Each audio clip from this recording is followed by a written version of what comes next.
박정호의 손에 잡히는 경제 플러스.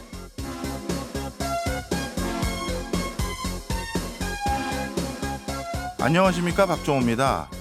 일본 증시가 거침없는 상승세를 이어가고 있습니다. 증시에서만큼은 마침내 잃어버린 30년을 탈출하고 있는 모양새인데요.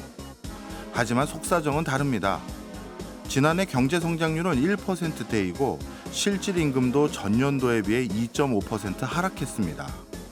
일본의 경제 상황 어떻게 이해해야 할까요? 와세다 대학교 박상준 교수님 모시고 자세한 이야기 나눠보겠습니다.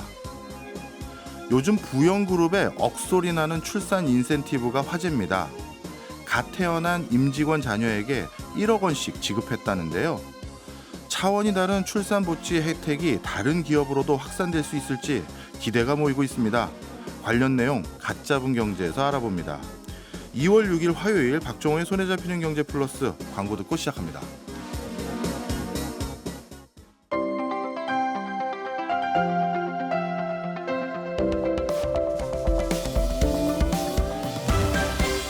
경제 생활의 플러스가 되는 아주 경제적인 시간. 박정호의 손에 잡히는 경제 플러스. 오늘 막 들어온 경제 뉴스를 따끈따끈하게 전해드리는 갓 잡은 경제 시간입니다. 머니투데이 방송의 김주영 기자, 한국경제TV의 신인규 기자 두 분 스튜디오에 나왔습니다. 어서 오세요. 안녕하세요. 예. 오늘 첫 번째 소식은 김주영 기자님이네요. 저출산 문제가 오죽 심각하면 한 기업에서 아이 한 명당 1억 원씩 지급하겠다. 야, 회사 끝내줍니다. 네. 소개 좀 해주세요. 건설기업 부영이 파격적인 출산 장려책을 꺼내들었어요. 2021년 이후에 태어난 직원 자녀에게 한 명당 1억씩 모두 70억 원을 지급했어요. 직원 자녀 중에는 쌍둥이도 두 쌍 있었는데 2억 원을 줬고요. 사내 커플인 경우에는 직원이 2명이어도 아이가 1명이면 1억 원을 지급했다고 합니다. 부영은 3명 이상 낳은 직원 가정엔 국가가 토지를 제공하면 국민주택 규모의 영구 임대주택을 지급하겠다고 밝혔어요. 예. 또 이번 출산 장려책이 일회성 이벤트가 아니라면서 계속 이어가겠다고 했습니다. 네. 이처럼 파격적인 복지 혜택에 직원들의 반응은 긍정적인데요. 예. 2021년을 기준으로 정하면서 2020년이나 2019년에 자녀를 출산한 직원들은 아쉬워하면서도 예. 이번 기회에 둘째, 셋째를 준비하겠다면서 의지를 보였다고 하네요. 아, 그렇겠어요. 이거 예를 들어서 매년 애 한 명 잘 낳으면 억이 생기는데 하여튼 뭐 좋은 정책인 것 같은데 사실 이전에도 다른 대기업들이 이렇게 현금 지원하는 경우는 있었던 걸로 제가 기억을 하거든요. 그런데 이렇게 억소리 나는 지원은 이번이 처음 아닌가 싶습니다. 맞습니까? 네, 기업이 출산 직원의 가정에 현금을 직접적으로 지급한 사례는 기존에도 있었어요. 앞서 현대차, 포스코, HD 현대, 삼성물산, SK이노베이션 등이 출산 직원 가정에 수백만 원을 출산 축하금으로 지급을 했죠. 네. 제일 많이 준 곳이 금호석화였는데 첫째 낳으면 500만 원, 둘째는 1,000만 원, 셋째 1,500만 원, 넷째 2,000만 원 이렇게 줬었습니다. 네. 다만 이번 사례처럼 억소리 나는 출산 장려 지원금을 한 번에 지급한 것은 처음이거든요. 예. 아, 일시불로 지급하나요? 네, 일시불로 지급을 와. 했습니다. 예, 재계에서는 부영이 했는데 다른 기업이 가만히 있겠냐면서 예. 앞으로 기업 전반으로 이 같은 움직임이 확산될 수 있다는 기대감이 나오네요. 네, 진짜 그렇겠어요. 부영 외에 다른 기업들도 뭔가 할 것 같은데 그 전에 이전에 그 다른 기업들은 자발적으로 시행했던 저출산 대책들이 뭐가 있었는지 그것도 좀 궁금합니다. 네, 기업들의 기존의 임신 출산 복지를 보면 지난해 포스코에서 넷 쌍둥이를 낳은 자녀를 둔 직원에게 9인승 승합차를 선물해서 주목을 받았었고요. 예. 또 건설사업 관리기업인 한미글로벌은 셋째를 낳은 직원을 묻지도 따지지도 않고 바로 승진을 시켜주고 있습니다. 대리면 과장, 과장이면 차장 이런 식으로인데 예. 개인적으로는 고가가 좋지 않을 때 아이를 가지면 정말 좋겠다는 생각이 들었어요. 네, LG화학은 출산 전에 임신을 준비하는 과정에서부터 도움을 주고 있는데요. 예. 이 회사가 난임 치료제를 개발을 하거든요. 회사 특성을 고려해서 시험관 아기라든지 난임 치료를 받으러 갈 때 연차를 쓰지 않고도 갈 수 있게 유급 휴가를 제공하고 있어요. 네. 이처럼 기업들이 꾸준히 저출산 대책에 관심을 가져왔는데요. 예. 부영의 이번 대책이 워낙 파격적인 만큼 앞으로 기업 차원의 출산 장려 복지 스케일이 아주 달라질 수 있다는 전망이 나오고 있어요. 네, 정말 그럴 것 같습니다. 그런데 이번에 다시 부영 얘기로 돌아와서요. 부영의 이번에 출산 장려금을 보면 지급 방식이 좀 특이하더라고요. 직원에게 주는 게 아니라 자녀에게 지급한다. 이렇게 돼 있어요. 네, 부영의 출산 장려금 지급을 보면 직원에게 주는 게 아니라 그 직원의 자녀인 신생아에게 회사가 증여하는 방식을 택했어요. 예. 그러니까 1억 원을 지급하면 신생아 측에서 증여세율 10%를 적용받아서 1,000만 원을 내면 됩니다. 네. 부영은 1억 원의 출산 장려금 지급을 어떻게 할지를 두고 많이 고민을 했는데 직원에게 직접 주면 근로소득으로 잡혀서 소득세를 많이 떼어서 그렇습니다. 예. 직원 연봉을 5천만 원으로 잡고 출산 장려금 1억 원을 지급하면 소득이 1억 5천만 원이라서 최대 38%의 소득세율을 적용받거든요. 그렇겠네요. 이렇게 되면 지원 효과가 아무래도 반감되겠죠. 예. 회사가 직원 자녀에게 지급한 이 1억 원을 증여로 볼지 근로소득으로 볼지는 아직 정해지지가 않았습니다. 앞으로 세무당국이 어떻게 판단을 할지 지켜봐야겠습니다. 네, 오죽하면 이렇게 많은 기업들이 출산 장려 정책을 스스로 만들고 있는 상황인데 이제는 정부도 좀 움직여줘야 될 것 같은데요. 네, 기업 차원의 이 같은 출산 장려금 제도가 확산되려면 주는 사람도 받는 사람도 부담이 좀 덜해야 할 텐데요. 예. 부영은 이번 정책을 준비하는 과정에서 세제와 관련해서 아쉬운 부분이 많았다면서 출산 장려금 기부 면세 제도를 제안을 했어요. 저출산 극복을 위해서 출생아 한 명당 1억 원까지는 기업이나 개인에서 기부를 받을 수 있게 하고 그 기부금에 대해서 세금을 면세해 주자는 겁니다. 또 기부자에게도 기부 금액만큼 소득세, 법인세를 세액 공제하는 방안을 택하면 우리 외환위기 때 금모으기 운동했던 것처럼 네. 자발적인 참여가 크게 늘어날 수 있다고 주장했어요. 예. 또 부영은 셋째 아이를 낳으면 국가가 토지를 제공하는 걸 전제로 국민주택 규모 영구 임대주택을 제공하겠다고 했는데 아직 그 법안이 없어서 이 법안을 마련해 달라고도 제안을 했습니다. 네. 앞으로 정책을 수립할 때 이 같은 아이디어가 좀 참고가 될지 두고 봐야겠습니다. 네.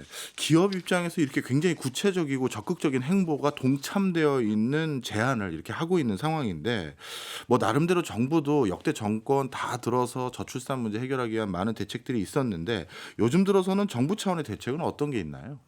네, 대통령 직속의 저출산 정책을 총괄하는 저출산 고령사회위원회 저고위가 있습니다. 위원장은 대통령이고 부위원장은 김영미 동서대 사회복지학과 교수가 맡고 있는데요. 예. 저고위는 관계 부처와 협업해서 저출산 종합대책을 마련하고 있고 당초 2월 말에서 3월 초에 중장기 로드맵을 발표할 계획이었는데 쉽지가 않아 보입니다. 예. 왜 그런가 봤더니 부위원장이 지금 교체될 조짐을 보이고 있더라고요. 저고위 측은 여러 대책 중에서 일과 가정의 양립 이 부분을 특히 중요시한다고 밝혔는데요. 이에 따라서 남성들이 육아휴직을 좀 더 적극적으로 쓰게 하는 요인을 만들거나 예. 아니면 육아기 단축 근로를 제도화하는 방안 등이 논의되고 있는 것으로 알려졌어요. 네. 또 지방자치단체들도 저출산 대책에 요즘 관심이 높은 것 그렇습니다. 같습니다. 마침 오늘 서울시가 저출산 극복을 위해서 1조 8천억 원 이 정도의 예산 투입을 발표했는데 어떤 내용인가요? 네, 서울시가 저출산 극복을 위해서 1조 8천억 원을 투입을 하기로 했는데요. 어린이집이 4시에 끝나면 엄마들은 저녁 먹을 때까지 그 2시간을 보내기 위해서 키즈카페나 놀이터를 가거든요. 그러니까 아예 어린이집과 키즈카페를 한 건물에 넣는 양육 친화 주택을 만들기로 했어요. 부지가 정해졌습니다. 영등포구 당산에 있는 공용 주차장 부지, 금천구 남부 여성발전센터 부지 등에 건립할 예정으로 2026년 착공해서 28년 입주를 목표로 하고 있는데요. 네. 한두 군데 만든다고 정책이 이렇게 퍼지진 않을 테니까 네. 서울시는 점차 양육 친화 주택을 확대하기 위해서 여러 부지를 검토하고 있다고 밝혔습니다. 또 아이가 2명 이상인 집에 실질적인 혜택을 주기 위해서 둘째를 낳았을 때 첫째에 대해서 돌봄 서비스를 신청하면 첫째에 대해서는 본인 부담금을 면제해 주겠다고도 했습니다. 네. 이 밖에 부모들이 직장에서 육아휴직을 눈치 안 보고 쓸 수 있도록 기업과 협력하는 방안도 나왔는데요. 예를 들어 재택근무나 출산 축하금과 같이 양육 친화 제도를 적극적으로 쓰는 기업을 선정해서 그 기업에 인센티브를 주는 방안도 검토하고 있다고 밝혔습니다. 네, 우리나라 저출산 문제가 심각해서 그런지 말씀 주신 것처럼 지방자치단체, 그다음에 정부, 심지어 기업까지 적극적으로 대책안을 내놓고 있는 상황인데요. 선거 앞두고 당연히 여야에서도 대책이 나왔겠죠. 네, 4월 총선을 앞두고 저출산 공약이 경쟁적으로 쏟아져 나오고 있습니다. 여당인 국민의힘에서는 엄마 말고 아빠도 출산 휴가를 의무적으로 한 달 쓰자. 이제 유급 아빠 휴가를 내놓았고요. 예. 영세에서 초등학교 저학년 자녀를 대상으로 하는 영유아 보육 지원책, 또 중소기업의 대체 인력 수급 개선책 등을 내놓았습니다. 야당인 더불어민주당은 모든 신혼부부에게 1억 원을 대출해주고 아이를 낳는 만큼 원금을 얼마나 갚아야 할지를 정하자고 했어요. 예를 들면 아이를 둘 낳으면 원금을 50%만 갚아도 되고 예. 셋 낳으면 아예 안 갚아도 된다는 겁니다. 이야. 네, 민주당은 또 주택 신혼부부 특별 공급에서 신혼부부 기준을 결혼 7년 차에서 10년 차로 늘려서 대상을 확대하는 내용도 소개했는데요. 예. 여러 내용이 나왔습니다만 지난 대선 당시에 나왔던 공약과 큰 차이가 없고 제일 중요한 재정 확보 방안이 빠졌거든요. 그래서 실효성이 크지 않다는 지적도 나오고 있는 상황입니다. 네, 알겠습니다. 뭐 여야 할 것 없고 지자체, 정부, 기업까지 저출산을 위한 여러 노력들을 하고 있으니까 멀지 않아 좀 해결이 됐으면 하는 바람입니다. 이번에는 신인규 기자님, 설날 앞두고 아주 기발한 테마를 잡아 오셨어요. 주제가 뭔가 살펴봤더니 올해 설 차례상에 뭘 올려야 경제적일까? 이 주제네요. 뭘 올려야 합니까? 결론의 일부부터 먼저 말씀드리면요. 예. 이번 차례상에는 보통 차례상에 올랐던 과일들 뭐 사과, 배 이런 거 있잖아요. 네. 그거 대신에 다른 수입 과일들도 한번 보시던가 아니면 5알 올리던 거 3알씩 올려도 조상님들이 괜찮다고 하실 것 같습니다. 예. 특별한 시기에 많이 참는 물품을 성수품이라고 합니다. 올해 설 성수품 가격이 품목에 따라서 1년 사이에 40%에서 50% 그리고 그 이상 이렇게 품목에 따라서 올라갔다는 뉴스가 이번 주 초부터 조금씩 나오고 있죠. 예. 이게 아직 설날 장 다 안 보신 분들, 뭐 저희 어머니 포함해서 뭐 오늘 얘기가 조금이나마 도움이 됐으면 좋겠고 또 미리 장 다 보신 분들한테도 우리 장바구니 물가가 좀 낮아지려면 어떤 것들이 장기적으로 필요할까 하는 질문을 좀 같이 생각해봤으면 좋겠어서 이 주제로 준비를 해봤습니다. 네, 아주 필요한 주제인 것 같습니다. 게다가 좀 전에 말씀 주셨을 때 성수품 가격이 1년 사이에 40에서 50% 가까이 올랐다. 야, 이거 반값 이상 오른 건데 도대체 어떤 용품들을 우리가 성수품이라고 그러나요? 일단 정부가 연초에 16가지 품목들을 설 성수품이라고 해가지고 공급량을 늘리기로 했었어요. 예. 이때 보면은 농산물 가운데는 배추, 무, 사과, 배 이렇게 4개 있었고 축산물은 소, 돼지, 닭, 계란 그리고 산에서 나는 임산물은 배추, 밤 뭐 이런 거 있었고 예. 대추가 있었고 수산물은 뭐 명태, 오징어, 갈치, 참조기, 오징어, 마른 멸치 뭐 요렇게를 성수품으로 지정을 했습니다. 요거는 정부가 전략적으로 물량을 좀 풀어서 가격을 수급의 원리에 따라서 조금 낮추려고 한 품목들이고 네. 여기에는 없지만 뭐 문어, 참돔 이렇게 지역별로 제수용품이라고도 하죠. 그러니까 예. 제사상에 올라가는 차례상에 올라가는 먹을거리들도 성수품으로 볼 수가 있습니다. 그렇군요. 그럼 한 달 동안 결국 정부가 물량을 좀 풀어서 가격을 낮춰보겠습니다. 이 노력을 한 것 같은데 네. 실제 설 장바구니 물가에는 큰 영향이 없어 보여요. 숫자로 따져보면은 정부가 전략적으로 공급 물량을 풀었던 게 완전히 뭐 잘못됐다, 뭐 아무 효과가 없었다라고 할 수는 없을 것 네. 같습니다. 품목별로 효과가 있는 게 있고 없었던 게 있는 것 같아요. 그래서 1년 전이랑 비교하면 가격 내려간 거 뭐 있냐? 소고기, 돼지고기 있어요. 오, 이거는 물가가 많이 뛰었던 1년 전이랑 비교하면 가격이 오히려 좀 낮아졌습니다. 다행이네요. 도축 마리수가 좀 많아졌기 예. 때문이고 뭐 소한테는 안 좋은 일인데 계란도 특란 19 기준으로 그러니까 10개 알 기준으로 1년 전에 3,600원 정도 하던 게 3,500원 선까지는 내려갔습니다. 이것도 내려갔네요. 이거 조금 내려갔죠. 예. 이렇게 가격이 낮아진 품목들이 있지만 아까 말씀드렸던 대로 40% 50% 올라간 품목들이 있어서 네. 평균을 내면요. 전반적인 먹거리 물가 1년 전과 비교하면 올랐습니다. 네. 뭐 사실 뭐 소비자들 입장에서 물가 오른 품목이 더 눈에 드니까 그렇긴 하죠. 이렇게 그 사이에 좀 가격이 저렴해진 품목이 있는지도 몰랐는데 하여튼 더 중요한 게 또 과일값이신 것 같아요. 사과, 배 요새 정말 비싸졌던데. 맞습니다. 통계청 자료 보니까 1월에 과일 물가 상승률이 28%를 넘었습니다. 네. 같은 기간 동안 소비자 물가 상승률이 1월 기준으로 2.8%, CPI 기준 2.8%였는데 사과 같은 경우에는 1년 사이에 아까 말씀드렸던 값이 57% 가까이 뛴 걸로 집계가 됐고요. 사과에 비하면 값이 15% 정도 오른 딸기는 오히려 착한 가격처럼 보이기도 하는데 배 가격 역시 40% 넘게 비싸졌습니다. 이야, 그렇군요. 매년 이 설 앞두고 나오는 통계 하나 있지 않습니까? 올 설 차례상 평균 비용 얼마일까요? 이런 추산들 늘 나오는데 올해는 얼마로 예상하십니까?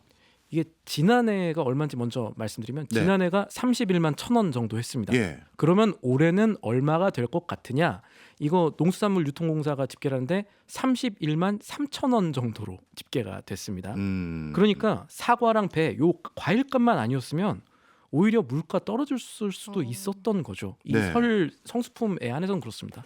제가 이 성수품 관련한 그러니까 설 차례상 네네. 평균 비용 통계는 어떻게 집계 하는지 잘 모르겠는데 예를 들어서 우리가 뭐 사과 하나를 사더라도요. 대형 마트에서 살 수도 있고 전통 시장에서 살 수도 있잖아요. 맞습니다. 예. 근데 가격이 꽤 차이가 있더라고요. 물론 뭐 품질에 따라서도 차이가 있겠습니다만 그렇다면 이렇게 차이가 두드러졌을 때 이 통계는 어떻게 만들어진 거고 또 요즘 각각의 지역에서 마트나 전통 시장에서 가격은 얼마나 차이 나는지도 또 궁금하네요. 잘 짚어주셨는데 이 농수산물 유통공사에서 평균 가격을 두 가지로 나눠서 낸 다음에 그걸 다시 합쳐요. 그러니까 예. 어떤 두 개를 합치냐면 전통 시장에서 나오는 전체 품목들 뭐 예. 떡국 할 때는 뭐 떡 필요할 거고 뭐 이런 식으로 다 해서 내는데 네. 그 가격과 이 유통 마트 쪽에 이 각각의 가격들을 합쳐서 내는 게 31만 3천 원이에요. 그렇군요. 따로 보면은 전통 시장이 조금 더 쌉니다. 예. 뭐 마트에서 1kg에 2만 4천 원 정도 하는 녹두 같은 거는 전통 시장에서 보통 평균 한 16,000원 정도 하면 살 수 있고요. 예. 요새 시금치도 사실 많이 비싸졌거든요. 음. 마트에서 할인한다라고 얘기 나오는 건 보통 그만큼 많이 뛰었다는 얘기예요. 예. 시금치가 마트에서 한 400g에 5,000원 정도 하는데 전통 시장 가면 3,000원 합니다. 네. 근데 사과나 배는요 반대로 마트가 조금 더 저렴했습니다. 이거는 오히려요. 설 때 되면은 마트 차원에서 대규모 할인 들어가는 것들이 있을 거거든요. 예. 이런 것들이 영향을 상대적으로 끼쳤을 가능성이 있습니다. 사과랑 배는 왜 대체 그럼 비싸진 거예요? 이게 단기적인 문제 하나랑 장기적인 문제를 같이 생각을 해봐야 될 것 같습니다. 네. 일단 단기적인 거. 지난해 여름에 병충해가 좀 왔었고요. 예. 봄에는 냉해다 뭐 이런 뉴스들 많았었는데요. 요것 때문에 사과 물량, 배 물량이 많이 못 나왔습니다. 우리나라의 과수원 농가들 제일 많이 하는 거 보통 사과 아니면은 그리고 뭐 이 배거든요. 이 전남 쪽에는 배들이고 아니면 포도 이 정도 있는데 공급이 예전보다 부족해져서 생겼다는 문제가 하나 있고요. 그리고 요거는 좀 생각해 봐야 될 문제가 하나 있는데 네. 요렇게 국내 공급이 부족할 때 보통 우리는 수입을 하잖아요. 그렇죠. 뭐 그래서 뭐 할당 관세라는 걸 풀어주고 뭐 예. 이런 거예요. 수입 물품에 뭐 관세 같은 거를 조금 줄여주게 되면은 수입 물량이 많아질 수 있는데 사과랑 배는 이게 해당이 안 돼요. 아 그렇겠네요. 수입 물량이 없어요. 어디서 동남아에서 가져와도 사과 배는 안 되니까. 그것도 그렇고 사실 미국 같은 데 가면요. 우리나라랑 유사한 품종 같은 품종도 있어요. 그래요? 가서 펌킨, 애플 뭐 이렇게 농장이 있어요. 예. 갑자기 영어를 썼네요. 예. 가면은 우리나라 것도 있고 한데 국내에서 정부가 막아놓은 거예요. 아. 왜 막았냐면 이 표면적으로는 외국의 병해충 유입 우려 때문이라고 하는데 네. 사실 예전에 우리나라에서 구할 수 있는 과일이 별로 없던 시절 있잖아요. 예. 바나나가 되게 귀했던 시절 아마 기억하실 텐데 기억합니다. 저도, 예. 예, 기억하고 있다고 해요.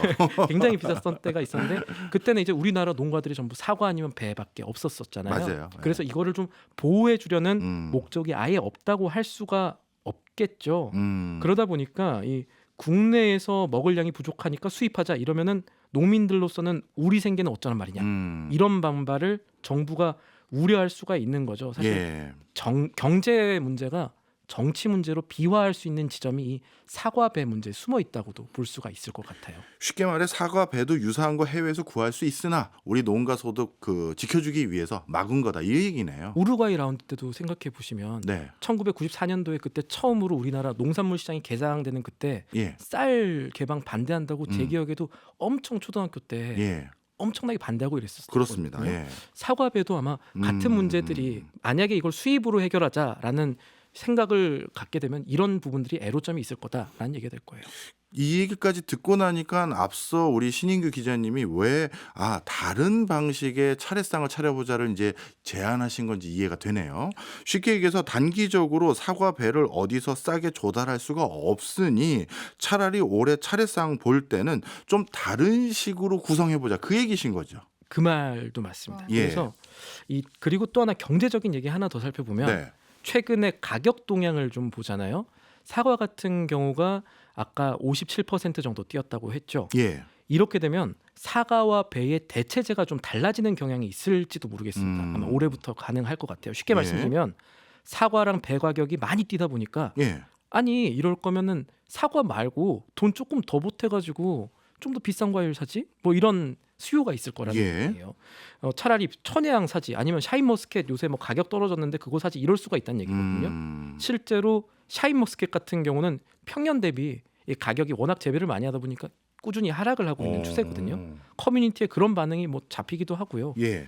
이 원래는요, 이 사과랑 배의 대체제는 우리나라에서 감귤로 인식이 됩니다. 예. 근데 최근에 사과 배 대신에 귤을 사는 사람이 워낙 많아지니까 귤로 뛰었어요. 40% 뛰었습니다. 예. 그러니까 예전 가격을 알던 사람들은 사과 대신에 귤 사기 망설여지는 예. 그런 상황이 됐습니다. 그래서 이거는 팩트의 영역은 아닐 수 있겠지만 조상님들도 사실 꼭 과일 비싼 거 올려야 흡족해하고 그러시지 않을 거거든요. 예. 딸기도 바나나도 다 좋아하실 겁니다. 아무쪼록 합리적인 소비하셔서 마음 편하고 즐거운 설날 되셨으면 좋겠습니다. 네, 맞습니다. 마음이 중요하죠. 맞습니다. 그래서 초코파이 올려놓은 집도 있잖아요. 네. 알겠습니다. 지금까지 신인규 김주영 기자였습니다. 고맙습니다. 오늘 많이 배웠습니다. 감사합니다.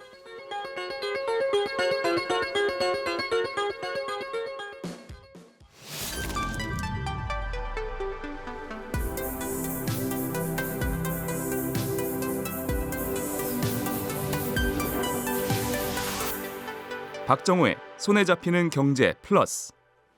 요즘 가장 뜨거운 이슈를 집중해서 파헤쳐보는 이슈 플러스 시간입니다. 오늘은 와세다 대학교 국제학술원의 박상준 교수 모시고 일본 경제 집중적으로 파헤쳐 보도록 하겠습니다. 어서 오십시오. 네, 안녕하세요. 예, 아유 잠시 귀국하셨는데 이렇게 시간 내주셔서 감사합니다. 불러주셔서 감사합니다. 예, 요즘 일본 경제에 대해서 많은 분들이 이렇게 표현합니다. 다시 되살아난 거 아닌가 이런 표현 많이 하거든요. 실제 유사한 제조 기능하고 있는 독일 같은 경우는 마이너스 성장률을 보였음에도 불구하고 일본은 견실한 성장률을 올해 보였단 말이죠. 작년이네요. 그런 상황 속에서 정말 일본의 경제 성장률뿐만 아니라 소비도 투자도 예전과는 좀 다른 양상이 곳곳에서 목격되고 있는데요. 교수님은 어떻게 보세요? 일본 경제가 지속적으로 반등하기 위한 전조라고 보십니까? 아니면 요즘 이게 반짝하는 현상인가요? 네, 저는 뭐 특별한 현상은 아니라고 생각을 하고요. 제가 99년에 일본에 갔는데 그때부터 계속 일본에서 그 경제가 비즈니스 사이클을 그렸거든요. 그러니까 일본 경제가 나빴다고 하지만은 저성장이라고 하지만은 똑같이 계속해서 뭐 20년, 30년 저성장이 아니라 그 안에서도 경기가 확장되다가 또 축소되다가 좋아지고 나빠지고 한 경험이 있는데 저 같은 경우에는 한 2005년에서 2007년 그리고 2015년에서 또 2010 7, 8년 8년 그 정도까지 이런 걸 경험을 했고요. 예. 지금 또다시 그런 시절이 온 것이죠. 그런데 한 가지 좀 다른 것은 버블이 끝나고 나서 처음 20년 동안은 일본이 굉장히 사회도 정부도 또 일본의 기업들도 많이 헤맸는데 지난 10년 정도는 어느 정도 방향을 찾아가지고 그 방향으로 착실하게 움직이기 때문에 그 점은 좀 달라졌다고 생각을 하지만은 예. 이걸로 완전히 일본 경제가 뭐 탈퇴 환골한다든가 그렇진 않고요. 예. 일본 경제는 또 좋아졌다가 나빠질 수 있지만 이 상태에서 또 어느 정도 나빠진다 하더라도 그걸로 또 일본이 망하느냐 그럼 그렇지도 않다고 생각해요. 네. 요즘 일본 경제 여러 가지 호신호가 보여지는 것은 근본적인 어떤 변화가 있기보다는 일본 경제가 사이클을 타고 왔던 그 주기 속에서 해석하는 게 더 적합하다. 그런 말씀이시네요. 그럼에도 불구하고 요즘 이런 해석도 많이 합니다. 요즘 일본이 전 세계 다른 국가와 달리 저금리 기조를 계속 고수했고 그것 때문에 엔저가 거의 뭐 사상 유례가 없는 수준까지 내려가다 보니까 그걸로 인한 여러 가지 효과를 본 거 아니냐 이렇게 진단하는 분들도 계신데 거기에는 동의하세요? 네, 그렇습니다. 지금 일본 주가가 굉장히 좋잖아요. 예. 근데 그 주가 이면에는 일본 기업들의 영업이익이 사상 최대거든요. 예. 그 영업이익이 왜 사상 최대냐, 왜 그렇게 좋으냐 한다면은 두 가지 요인이 있다고 생각하는데 저는 하나는 기업 자체의 노력도 많았어요. 네. 기업들도 구조조정도 많이 했고요. 새로운 사업 분야에 진출도 많이 했고 기업들도 굉장히 어려운 시기를 겪으면서 노력을 많이 해가지고 기업 자체가 경쟁력을 회복한 면이 있는데 네. 그거 말고 또 지금 말씀하신 저금리 제가 아까 일본 경제가 사이클을 그리면서 언제도 좋았다 이렇게 말씀을 드렸잖아요. 네. 근데 그때마다가 미일 금리 차가 굉장히 확대될 때였어요. 많을 때. 미국에서는 금리가 오르고 있는데 일본에서는 계속해서 저금리를 유지할 때 네. 그때 일본 경제가 미일 금리 차가 확대되면은 엔저 현상이 발생하고 엔저 현상이 발생하면은 일본 기업들은 수출이 문제가 아니라 엔저로 인해서 수출이 좋아지고 이런 것이 아니라 워낙이 해외에서 판매하는 것 자체가 많아요. 네. 수출도 수출이지만 해외 생산, 해외 판매도 굉장히 많기 때문에 해외에서 벌어들인 1달러가 미국에서 벌어들인 1달러가 과거에는 100엔밖에 안 됐는데 이제는 150엔이 되는 것이니까 예. 네. 그래서 엔저가 발생하면은 또 기업들의 영업이익이 굉장히 좋아지고 그럼 기업들은 영업이익이 좋아지니까 그 돈을 가지고 과감하게 투자도 해볼 수 있는 것이잖아요. 그렇겠네요. 그리고 또 영업이익이 좋아지는 모습을 본 그 투자가들도 그 기업에 투자를 하게 되니까 주가도 좋아지기도 하고 또 지금 같은 엔저에서는 외국인 투자가 입장에서는 일본의 그 엔화도 그렇지만 주식도 되게 싸게 보이니까 네. 네, 그래서 외국인 투자도 더 늘 수 있고 그런 요인들이 복합적으로 작용을 했다고 생각합니다. 네. 그렇다면 미국의 기준금리 기조는 뭐 우리가 차지하더라도요.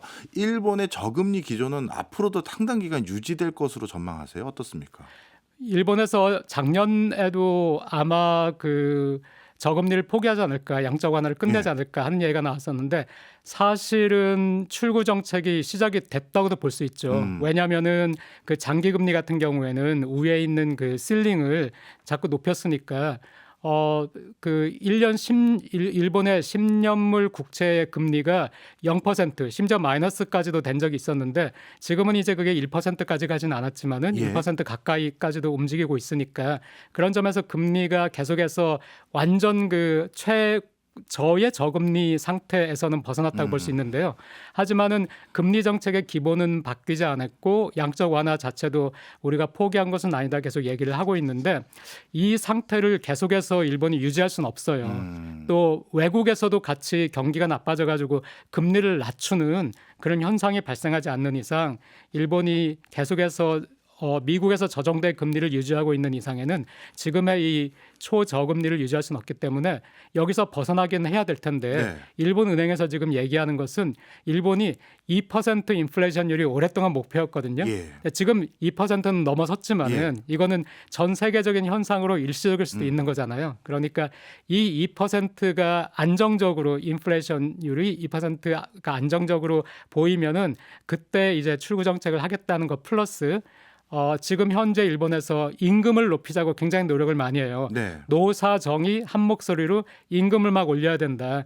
왜냐하면 작년에도 임금은 명목 임금은 어느 정도 올랐는데 그 실질 임금은 오히려 내려갔거든요. 그래서 올해는 실질 임금까지 오를 수 있도록 임금을 한번 높여보자. 그래서 일본은행에서는 임금도 견조하게 오르면 예. 인플레이션이 2%가 잘 유지가 되고 임금도 견조하게 오르면은 그때는 이제 출구 정책을 써도 된다 하고 얘기하고 있기 때문에 올해 그 명목 임금하고 실질 임금의 추이를 한번 봐야 될 것 같아요. 네, 그렇군요. 그럼에도 불구하고 조금 전에 말씀 주시기를 저금리 정책의 부분적인 수정 기미는 이미 시작됐다고 말씀을 주셨고 미국의 금리가 올해는 어느 정도 수준인지는 모르겠습니다만 시기도 모르겠습니다만 낮아질 것으로 전망되니까 일본 경제를 가장 근저하게 호황으로 이끌었던 큰 펀더멘탈이 위축되는 거잖아요. 그러면 올해부터 내년까지 일본 경제는 지금의 호황을 유지하기는 이제 슬슬 어려워진다 이렇게 판단해도 될까요? 네, 저는 그쪽으로 보고 있습니다.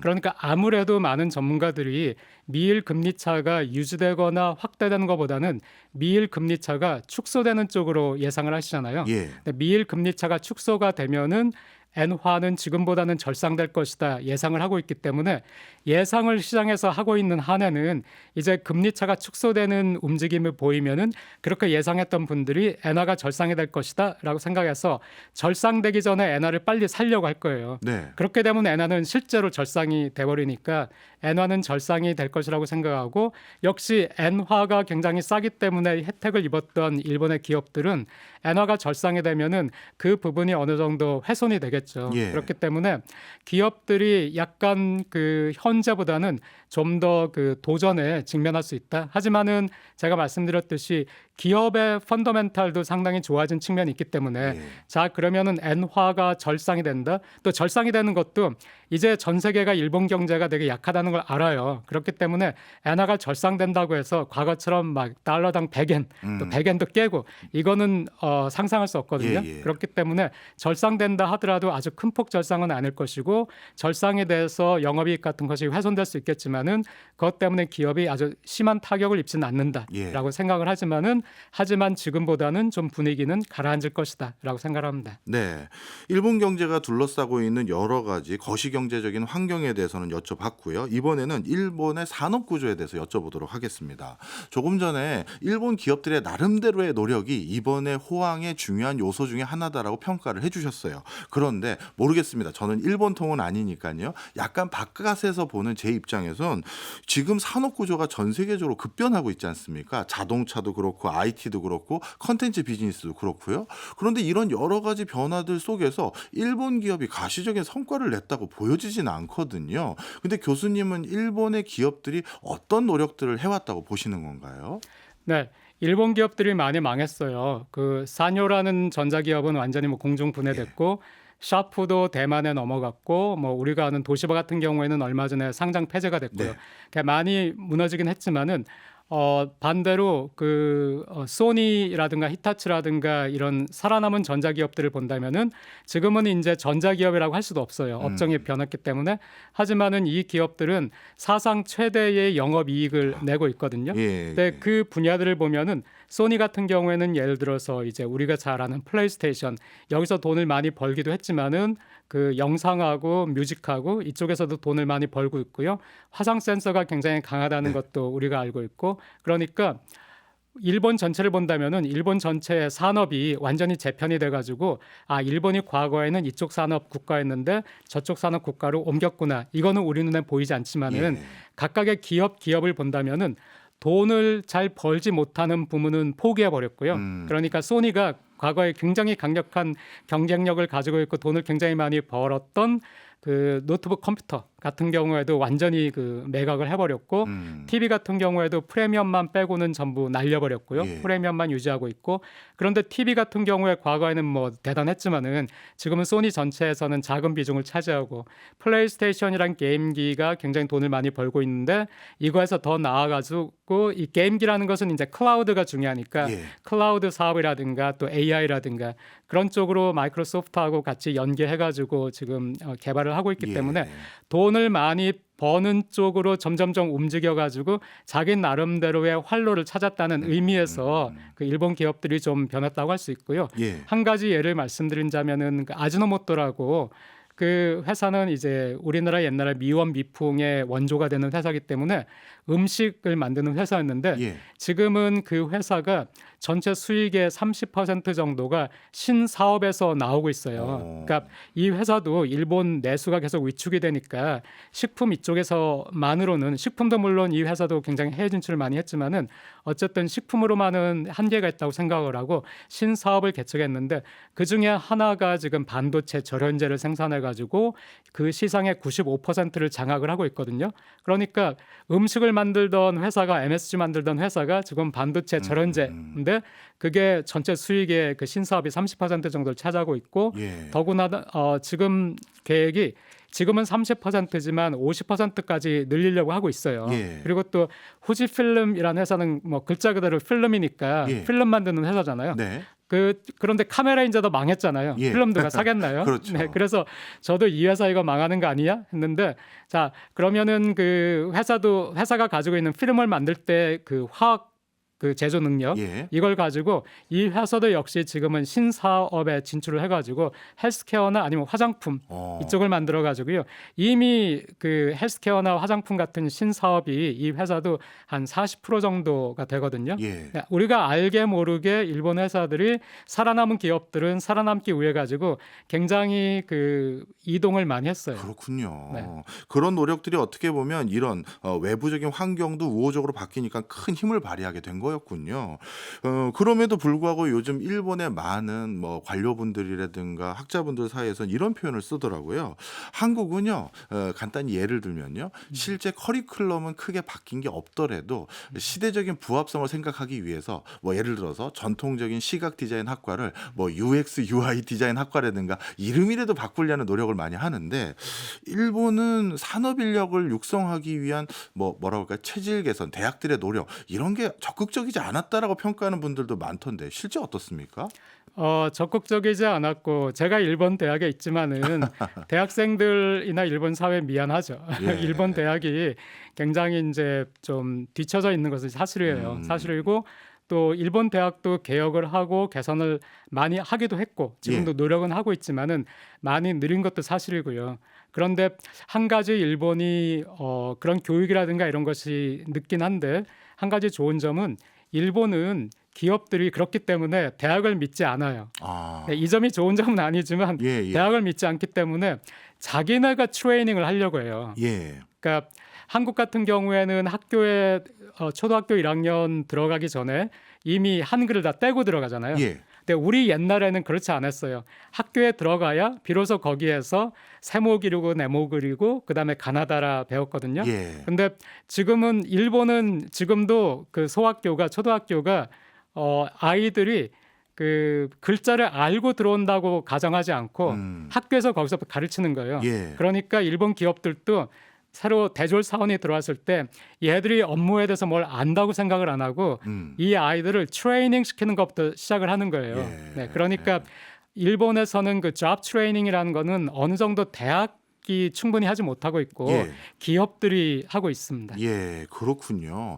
그래서 그런지 작년 초로 기억하는데 일본의 그 상장 기업들에게 공시사항 중에서 산업 인력을 너희 회사가 어떻게 하고 있는지 이걸 아주 세부적으로 공시해라. 그리고 아주 항목도 정해주고 수치로 표시해서 분기별, 전년 대비 이렇게 비교할 수 있게 해도라고 하더라고요. 그건 어떻게 보면 산업구조 개편에 필요한 인력들을 대학이 아니라 기업이 육성해야 된다. 이렇게 정부가 가이드를 줬다 해도 될까요? 네. 그게 원래 일본의 문화기도 하고요. 네. 그러니까 가장 그거를 먼저 아는 것은 산업 현장에서 구조가 바뀌어가지고 그래서 새로운 인력이 필요하고 할 때 이거를 다시 대학까지 와가지고 대학의 커리큘럼 바꾸려면은 긴 시간이 어쩔 수 없이 걸리잖아요. 그런데 가장 그거를 피부로 먼저 느끼는 것이 기업이니까 기업이 먼저 자기네가 그 인력을 양성하는 것이 필요한데 일본 정부가 그런 식으로 최근에 일본 기업들에게 여러 가지를 요구하고 있어요. 그 가버넌스 쪽에서 변화도 그렇고 그래서 이 기업 공시를 굉장히 충실히 하는 어떤 점에서는 선을 넘으면 너무 많이 나가면은 정부가 너무 기업에 간섭하는 것이기 때문에 저는 안 좋다고 생각을 하는데 지금 말씀하신 것처럼 인력 그 양성에 관해서 공시를 하도록 하거나 아니면 여성 임원이라든가 여성 간부라든가 이런 것도 지금은 다 공시를 하게 하고 육아휴직 남성 육아휴직도 다 공지를 하게 하고 또 심지어는 과연 이게 옳은 것인지 모르겠지만은 그 가버넌스에서 기업의 가치를 올리기 위해서 우리 회사는 어떤 노력을 하고 있는가 이것조차 지금은 이제 그 공시를 하도록 유도를 하고 있잖아요. 네.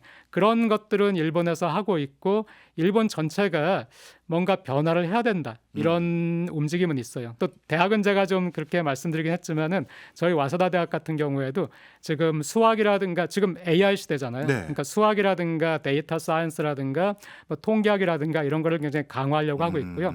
저는 지금 학부는 국제학부에 있는데 국제학부에 계시지만 아마 국제학부도 단순히 예전처럼 전통적인 경제학만 이제 가르칠 수는 없고 다른 다양한 요소들을 융합학문이라고 해야 될까요? 그런 식으로 신산업과 접목시켜서 강의를 하셔야 될 것 같은 생각도 듭니다. 네. 죄송합니다. 갑자기 아니요, 제가 시간 벌어드렸습니다. 저는 능숙한 진행자거든요. 감사합니다.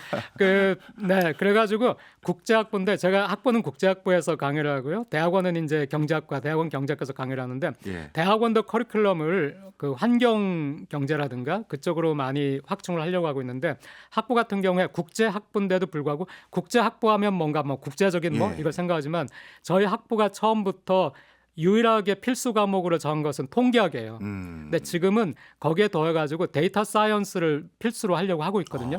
그러니까 대학도 지금 압력을 받기도 하고 예. 대학 자체에서의 대학 리더들도 이제 그 교육 환경을 바꿔야 된다 해가지고 노력은 지금 하고 있습니다. 예. 지금 이제 일본 경제의 산업 구조 개편에 대한 노력들을 하나씩 여쭤보고 있는데 기업들 중에서는 나름대로 소기의 성과를 내고 있는 기업들이 있다. 이 말씀 주셨고 대학들의 노력은 일본이 전통적으로 산업 인력 육성에 대한 어떤 책무는 기업에게 있었던 면도 있지만 그렇지만 학교도 조금씩 변화하려는 노력들을 하고 있다 말씀을 주셨습니다. 그런데 이 과정에서 제가 이해가 잘 안 가는 게 하나 있는데요. 최근 일본 정부가 적극적으로 하고 있는 주가 부양 정책이에요. 제가 이해하는 일본의 관료 사회는 어떤 본질, 기술이 얼마나 중요한지 아니면 특허가 얼마나 많이 출원되는지 이 본질에 대해서는 관심이 많지만 시시각각 변하는 주가에 대해서는 관심을 두는 사람을 제가 못 봤거든요. 그런데 요즘처럼 일본 정부 차원에서 주가를 부양하기 위한 정책을 쏟아내는 이유, 이건 어디에서 원인을 찾아야 될까요? 네, 저도 어느 정도까지는 나쁘지 않다고 생각해요. 예. 방향이라는 것은 그러니까 주가를 부양한다고 하지만은 이제 정부가 요구하는 것은 가버넌스를 투명하게 하라든가 예. 또 그 요즘 한국에서도 PBR 얘기 많이 나오잖아요. 이게 뭐 일 이하면 말이 되느냐 해가지고 당신네 기업의 그 주가를 제고할 수 있는 주주들의 이익에 부합할 수 있는 이런 정책들이 어떤 것이 있느냐 뭐 공시하라고 하기도 하고 그렇게 하는데 저는 일본 정부가 일본의 그 소위 말하는 주식시장을 정상화한다 네. 하는 이제 의미에서 그렇게 노력을 하고 있는 면이 반은 괜찮다고 생각하는데 네. 나머지 반에 대해서는 어느 정권이든지 자기 정권에서 주식이 막 올라가고 일본 경제가 좋아 보이고 그럼 좋아요. 그러니까 저는 그런 정치적인 그런 이익 관계도 예. 그 안에 들어가 가지고 일단 주식 시장을 많이 띄우고 해가지고 이거를 이제 좋게 하려고 한다는 것도 그렇게 생각을 하고요. 그다음에 또 주가가 많이 오르고 또 기업의 그 영업이익도 많이 올라가고 여러 가지로 금융이 활성화되고 하면은 그만큼 정부 입장에서는 세금도 많이 거둘 수 있잖아요. 예. 네, 일본 정부는 뭐 지금 굉장히 가난한 정부니까 그런 것들도 염두에 뒀다고 생각하고 그런 여러 가지 정치적인 정책적인 정부나 정권을 위해서도 지금 주식을 부양하려고 하는 면이 있다고 생각하고요. 네. 일본 정부가 얘기하는 그대로 미국이나 유럽 증시에 비해서는 너무 저평가된 것도 사실이다 하는 면도 어느 정도는 공감을 얻곤 있습니다. 네.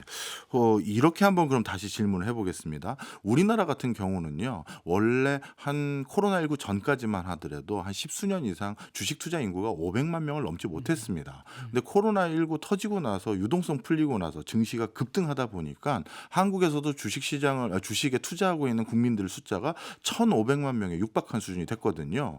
그러다 보니까 정치권에서도 예전에는 주식시장 부양이 큰 호재가 아니었어요. 하는 국민이 별로 없으니까요. 그런데 요즘은 1,500만 명 가까이 주식 투자를 하고 있으니 반드시 주식시장 부양 정책을 내놔야 되거든요. 혹시 일본에서도 그런 변화가 있었습니까? 그 말씀 듣고 보니까 그 부분은 제가 생각을 못했는데 예. 그런 것 같아요. 그러니까 직접 주식을 하는 사람도 늘긴 했지만 예. 그래도 그거는 아무래도 한국보단 못해요. 어. 그러니까 직접 주식시장에 들어가 가지고 자기가 주식을 하는 사람은 예. 근데 일본에서는 니사라고 해가지고 이제 간접 투자를 하는 거죠. 펀드에 투자라는 예. 것인데 그 세금을 매기지 않는 그 주식 투자를 할 수 있는 계좌들이 있습니다. 네. 그거를 점점 확충을 하는 거예요. 예를 들어서 예전에는 한국 돈으로 1,000만 원까지는 세금을 부과하지 않습니다. 근데 지금 뭐 3천만 원까지라든가 그거를 점점 크게 하니까 지금 소위 말하는 그 니사라는 거에 가입하는 인구는 점점 늘고 있어요. 더구나 예. 주식시장이 되게 좋으니까. 그러니까 그 니사라는 거는 어차피 내가 간접적으로 주식에 투자를 하는 거잖아요. 예. 내가 그 펀딩에 가입을 하면은 그 펀드 매니저가 주식을 사는 것이니까. 그러니까 주가가 올라야 국민들이 가입한 니사라는 것이 수익을 내는 것이고 그럼 국민들이 해피하고 또 정권에도 이익이 될 것이니까 정치인들에게도 그런 면이 제가 미처 생각을 못했는데 있는 것 같습니다. 그렇군요. 알겠습니다. 이것도 한번 여쭤보겠습니다. 이제 여러 가지 일본의 산업 구조의 변화도 말씀 주셨고 거시적인 환경 변화도 말씀 주셨는데요. 이런 여러 가지 요인들 다 종합하셔서 교수님의 사견이 궁금한데 일본 경제는 과거 1980년대 중후반처럼 어마어마한 경제력으로 다시 되살아날 수 있을까요? 아니면 서서히 지금과 같은 추세로 좀 하락 국면으로 계속 이어질까요?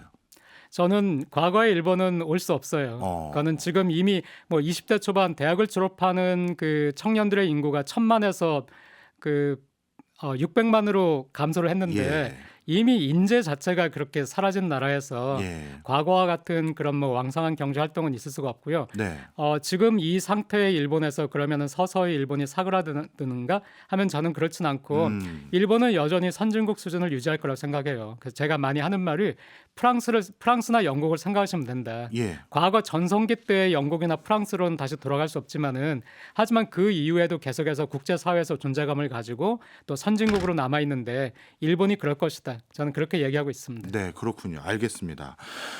교수님 모시고 아직 일본 경제에 대해서 우리가 말씀 나눠야 될 게 너무 많습니다. 유튜브 라이브로 이어서 말씀 나누도록 하겠습니다.